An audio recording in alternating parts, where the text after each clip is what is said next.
ইউনিফাইডার ক্লাবে একটা আমরা শীট প্রদান করি, এটা হচ্ছে সেই শীটটা। এখানে প্রত্যেকটা স্লট হচ্ছে 25 মিনিটস অথবা আধা ঘন্টা। 25 মিনিটসকে আমরা আধা ঘন্টা কনসিডার করি। একটা স্টুডেন্ট যখন 25 মিনিটস পরে পড়ার টেবিলে, তখন একটাকে কালো কালার করে ভরাট করে।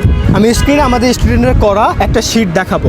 সো আবার যদি 25 মিনিট কমপ্লিট করে তখন আরেকটা ঘর ভরাট করে, আবার কমপ্লিট করে আবার একটা। প্রত্যেকজনের টার্গেট থাকে যে সবগুলো ঘর পূরণ করার চেষ্টা করা। কেউ যদি সবগুলো ঘর পূরণ করে তার মানে তার 16টা সাইকেল কমপ্লিট হয়, এর মানে 8 ঘন্টা। দিনে 8 ঘন্টা পড়া কখনোই কম না, এটা অনেক বেশি, অনেক বেশি।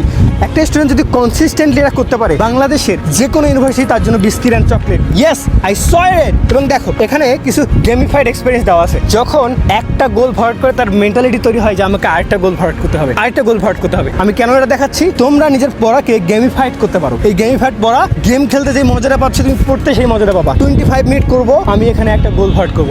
এবং এখানে আমরা কিছু জিনিস করে রাখছি যে কেউ যদি ডিস্ট্রাক্টেড হয়, যেমন আমরা মেয়েদের মাধ্যমে ডিস্ট্রাক্টেড হই বা ছেলেদের মাধ্যমে হই অথবা গেমের মাধ্যমে হই অথবা বাইরে ঘুরি, বিভিন্ন কারণে ডিস্ট্রাক্টেড হই। তো এখানে সব ডিস্ট্রাকশনের কারণগুলো লেখা আছে। এটা দেখলে তখন রিমাইন্ডার আসবে যে নো, আমাকে এগুলো থেকে দূরে থাকতে হবে। তারপরে এখানে একটা সিস্টেম করা আছে, কেউ যদি এগুলো একটা নির্দিষ্ট সংখ্যায় করতে পারে তার জন্য পুরস্কার আছে। পুরস্কার তোমাকে কেউ দিবে না, তুমি নিজের পুরস্কার ডিফাইন করতে পারো। বাট আমাদের থিঙ্কিং নেশন ইউনিফাইডেড ক্লাবে আমরা পুরস্কার দেওয়ার ব্যবস্থা করি। সো তোমার পড়াশোনার এক্সপেরিয়েন্স গেমিফাইড করার জন্য this is one of the best solution.